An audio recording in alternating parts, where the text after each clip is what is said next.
La FRCA, le département de la Réunion, le syndicat du sucre de la Réunion vous présente Terre d'ici.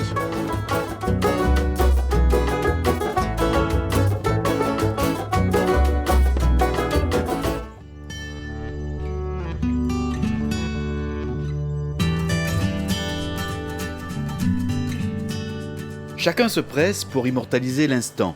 Le temps d'un cliché, on fête en effet ce soir-là le 30e anniversaire de l'URCOPA, l'Union réunionnaise des coopératives agricoles.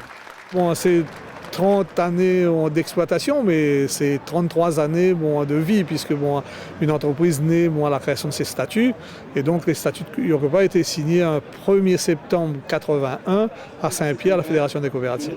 Ce jour-là, quelques pionniers de la coopération agricole, visionnaires déjà, jettent les bases d'une nouvelle unité de production d'aliments pour bétail. À cette époque-là, il y avait 4 petites coopératives, je dirais, puisque ce n'était pas encore la dimension qu'on est aujourd'hui. Par la suite, la Copa Ouest nous a rejoints dans le tour de table. Et là où nous sommes aujourd'hui à l'URCOPA, c'est un terrain qui appartenait à M. Defoe, qui était président de la Copa Ouest à l'époque, parce qu'ils n'avaient pas les moyens d'apporter en numéraire le capital. Et le terrain était apporté dans le tour de table en capital à l'URCOPA. En 3 décennies, l'usine de Cambé a bien grandi. Cette soirée anniversaire est aussi l'occasion pour Jérôme Gontier, l'actuel président de l'URCOPA, de saluer le travail accompli par ses prédécesseurs. Tous les jours, on leur rend hommage. Il y a Carl Téchier et Rimondon qui sont encore là. Loulou nous a quittés. Mais c'est quand même des gens en qui j'ai de l'admiration et je remercie tous les jours pour le modèle coopératif qu'ils ont pu sillonner, qui ont pu mettre à La Réunion un modèle envié par les autres départements d'outre-mer. Et on doit être fiers. Malheureusement, Loulou Rivière n'est plus avec nous pour admirer tout le travail qu'ils ont pu réussir. C'est à nous, nouvelle génération, de pouvoir faire au moins pareil ce qu'ils nous ont laissé. Aujourd'hui, les 2 sites de production situés au port et à Cambé produisent annuellement 180 000 tonnes d'aliments pour bétail, toutes filières confondues. Toutes les matières premières que nous réceptionnons répondent à un cahier des charges que nous avons défini nous-mêmes en termes de qualité nutritionnelle et physique des différentes matières. Et ensuite, elles sont utilisées, mélangées entre elles pour répondre à chacun des stades de production.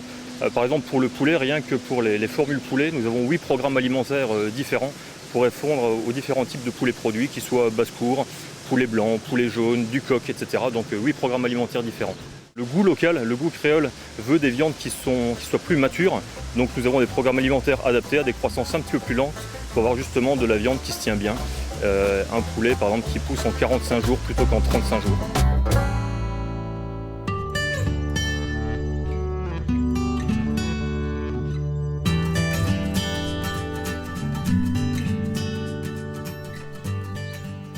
Installé au Plat de Saint-Leu, Yvon Bègue s'est lancé depuis 2002 dans l'élevage de porcs.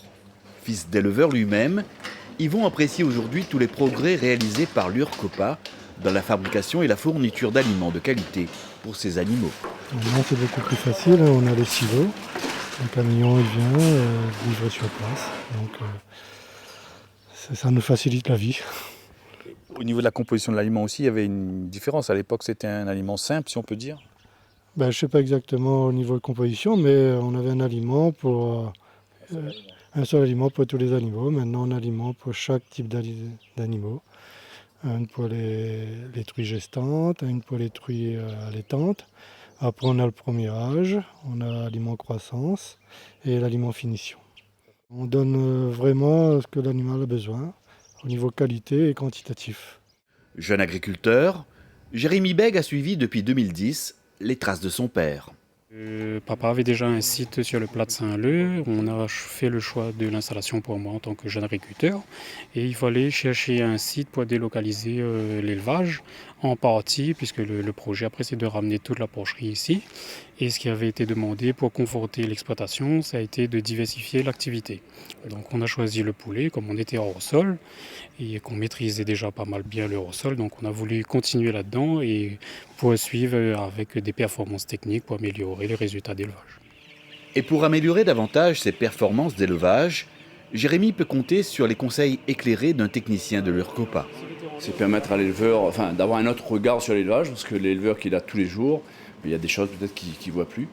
Donc nous, on est là pour le conseiller au mieux, surtout en alimentation. Et puis, bien sûr, un peu de technique aussi, quoi. L'appui du technicien, ça rassure dans le sens où moi je vois les animaux tous les jours et le technicien il arrive avec un regard extérieur et puis les choses auxquelles moi je suis habitué, lui ça lui flash tout de suite à l'œil et puis ça nous permet d'échanger et puis d'être réactif sur les différents problèmes qu'il peut y avoir lui. On regarde l'aliment, la qualité de l'aliment, la présentation de l'aliment. Et donc, comme c'est du croissance, donc c'est de la miette là, en fait. Il faut que les poussins mangent correctement et qu'il y ait suffisamment d'aliments frais pour la consommation.